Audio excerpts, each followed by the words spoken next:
Luhut menggila, ibadah pakai kartu vaksin. Kalau saya sendiri kurang setuju ya, karena kan sistem vaksin di Indonesia itu kan sebenarnya kita harus datang ke tempatnya kan untuk dapat vaksin. Sementara tempat vaksin itu penuh kerumunan. Tertawa karena kelucuan-kelucuan kebijakan. Satu sisi merupakan pukulan terhadap ulama yang berani menyuarakan. Orang yang masuk sana juga harus divaksin, karena untuk keselamatan kita semua. Kebuntuan pikiran, jadi saya membantu justru politisi supaya ikut ketawa aja.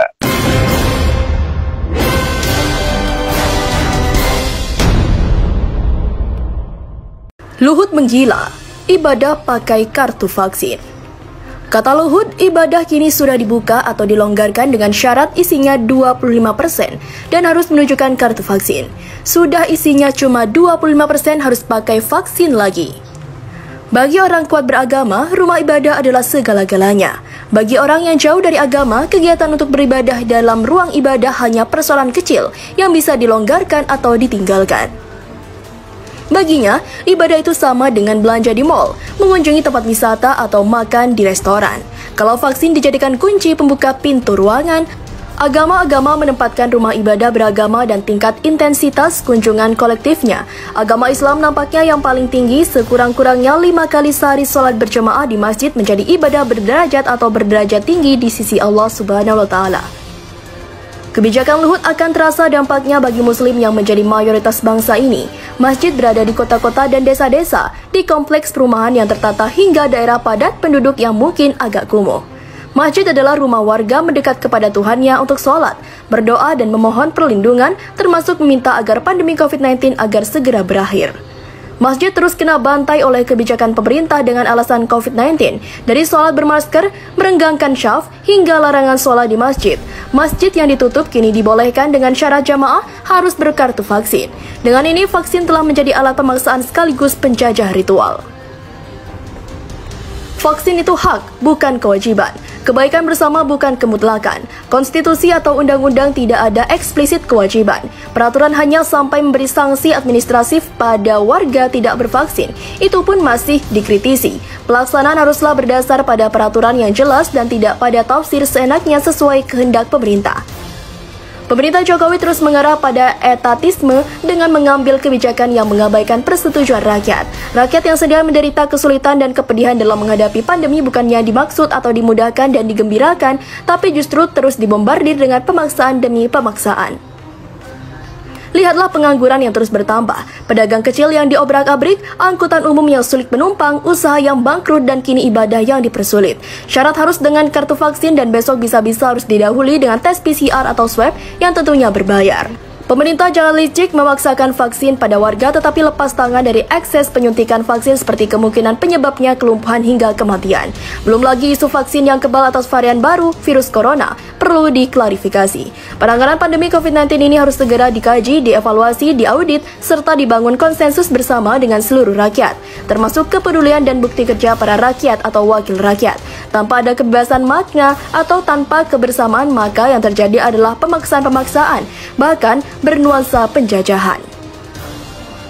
Kebijakan Luhut Panjaitan soal rumah ibadah bervaksin adalah melibatkan pandangan MUI dan ormas keagamaan. Jika hanya dengan kemauan sepihak, maka Luhut telah menjadi aktor jahat dari proses penjajahan ritual.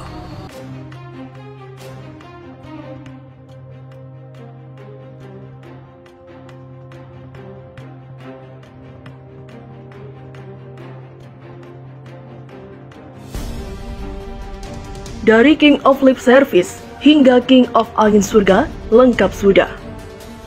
Kita masih ingat beberapa waktu lalu Presiden Joko Widodo dijuluki oleh BEM UI King of Lip Service.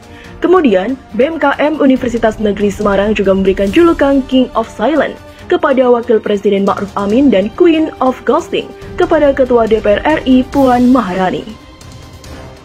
Tidak mau kalah dari BEM UI dan BMKM Universitas Negeri Semarang, pimpinan Partai Rakyat Adil Makmur atau PRIMA juga memberikan julukan King of Angin Sorga kepada Menteri Koordinator Bidang Maritim dan Investasi Luhut Binsar Panjaitan. Kata pimpinan Partai Rakyat Adil Makmur, menelusuri di media massa, ternyata cukup banyak janji-janji kosong atau angin sorga yang pernah dijanjikan Luhut Panjaitan. Menurut PRIMA, setidaknya ada 13 janji-janji Luhut Panjaitan sejak menjabat Menko Maritim dan Investasi tahun 2016. Pertama, pada tahun 2016, Luhut mengatakan bahwa Aramco akan membangun kilang di Balongan. Ternyata gagal, akhirnya Pertamina jalan sendiri tanpa Aramco. Kedua, tahun 2017, pernah janji untuk membantu Menteri KKP saat itu, Susi Pujastuti, memberantas maling ikan. Faktanya, pada tahun 2019, Susi tidak lagi jadi Menteri KKP, dan sampai tahun 2021 ini, maling ikan masih ada dan terus bertambah banyak. Ketiga, pada tahun 2017 juga, Luhut janji bahwa harga garam petani tidak akan lagi di bawah 750 per kilogram. Faktanya, harga garam pada tahun 2019 masih di bawah Rp500 per kilogram.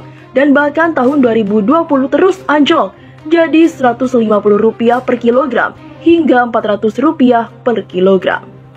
Hasil penelusuran Prima yang terakhir pada bulan Februari tahun 2021, Luhut janjikan Tesla akan membangun pabrik di Indonesia. Ternyata beberapa minggu kemudian, Tesla malah memutuskan investasi di luar Indonesia. Walaupun hanya ditulis baru 4 janji-janji, angin surga Luhut Binsar Panjaitan, tetapi itu telah mewakili ke-13-nya. Julukan King of Angin Surga yang diberikan pimpinan Partai Rakyat Adil Makmur atau Prima melengkapi julukan King of Lip Service, King of Silence, dan juga Queen of Ghosting. Lengkap sudah King dan Queen di Indonesia.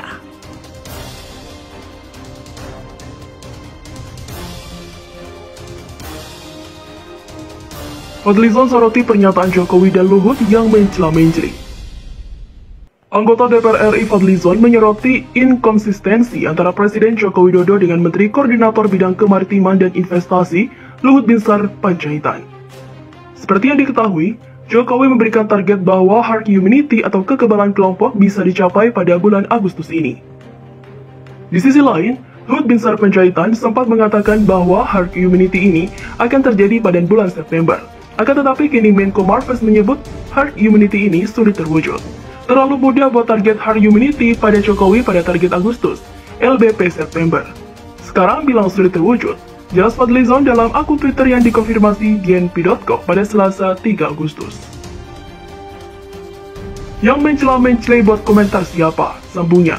Diketahui sebelumnya, Luhut Panjaitan mengatakan bahwa dirinya semakin gencar dalam melakukan pengendalian COVID-19 dengan vaksinasi tinggi, 3M dan 3T.